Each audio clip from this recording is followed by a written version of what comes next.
The sound of muffled crying echoed against the cold tiled walls. It was just after lunch break, and the hallway outside the girls' bathroom was eerily empty. 3 older girls, their eyes filled with cruel amusement, had cornered a girl half their size. They didn't stop at insults. Hands grabbed her by the wrists, yanking her inside. She stumbled forward, books falling to the floor, her backpack strap tearing under their grip. The bathroom door slammed shut. Her voice trembled as she whispered, "Please just leave me alone." The bullies only laughed. One twisted her arm while another forced her toward the far stall. It was the same routine: corner, humiliate, and leave her shaking in fear. But today they didn't know who was nearby, just 2 hallways away, inside the gymnasium. A tactical SWAT training session was underway. Her father, Sergeant Daniel Rios, was in full gear, leading his team through mock hostage rescue drills. He had no idea his own daughter was about to face the most terrifying moment of her school life.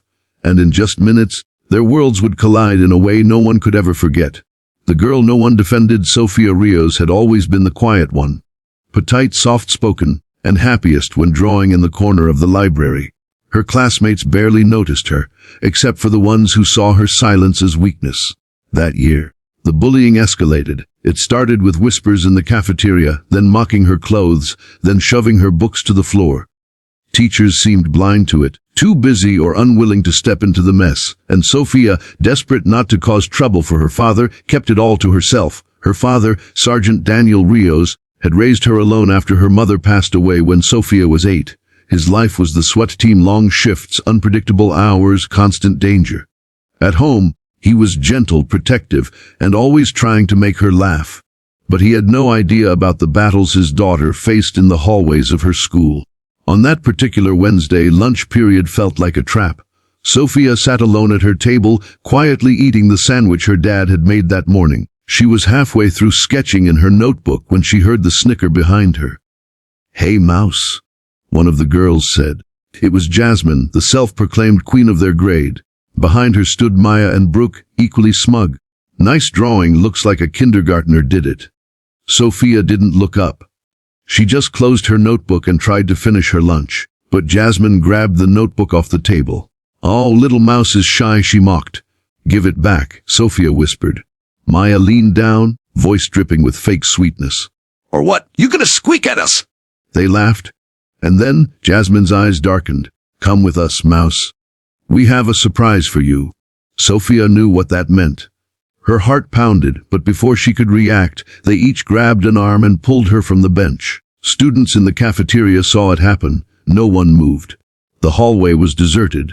Their footsteps echoed as they dragged her toward the bathroom at the far end. Sofia struggled, pleading quietly.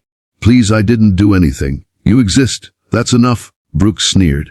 The bathroom door swung open, and they shoved her inside. The smell of disinfectant mixed with the metallic tang of fear in the air. Jasmine locked the door behind them. "Time for a little makeover," she smirked, pulling out a pair of scissors from her bag. Sofia's breath caught in her throat. She backed up until her shoulder hit the cold tile wall. "Please, no." But her words only made them grin wider. The SWAT drill that wasn't a drill. Meanwhile, in the gym, Sergeant Daniel Rios barked commands. "Breach! Clear left! Secure the hostage!" His SWAT team moved in sync, black uniforms and tactical gear blending into a blur of precise motion. It was supposed to be a routine school safety drill. The principal had invited them to train on campus to reassure parents and staff. Daniel had been focused entirely on the operation, until a sound cut through the air. At first it was faint, a sharp, high-pitched cry muffled. He paused mid-step, his instinct screamed. That wasn't part of any drill. He motioned for his second in command. "You hear that?" The man nodded grimly. "Bathroom wing." They moved fast, silent as shadows. Daniel's heart was pounding, not from the run but from the cold, gut-deep fear forming inside him. He didn't know why yet, but something told him this was personal. Back in the bathroom, Jasmine cornered Sofia near the sinks. Maya pinned her arms while Brooke held the scissors. The metallic blades glinted under the fluorescent light. "You think you're better than us, Mouse?" Brooke hissed. Sofia shook her head desperately. "No, please." The door slammed open so hard it rattled against the wall. 3 SWAT officers in full tactical gear filled the doorway. Their vests, their helmets, their black gloves, it was like a wall of steel. and at the front was her father. For a split second, time froze. Sophia's wide, tear-streaked eyes met his. Recognition flashed in both faces. "Dade," her voice broke. Daniel's expression shifted from shock to pure, controlled fury. "Step away from her." His voice was low, dangerous. The girls froze, scissors trembling in Brooke's hand.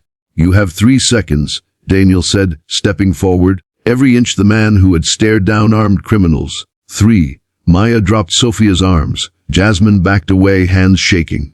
Brooke's fingers loosened, and the scissors clattered to the tile floor. Daniel stepped between them and his daughter, placing a protective arm around Sophia. His team moved in, guiding the girls toward the door where the school security officer waited. Sophia buried her face in her father's vest, sobbing. He gently tilted her chin up, eyes scanning her face for any harm. "You're safe now, baby girl," he whispered. Outside, students had gathered, watching wide-eyed as 3 crying bullies were escorted down the hall in the grip of a SWAT team. Word spread like wildfire. No one would ever forget the day Sergeant Rios found out what had been happening to his daughter. And from that day forward, Sophia was never the shy mouse again. She was the girl whose father would move heaven and earth to protect her. And the school learned a lesson in courage they'd never forget.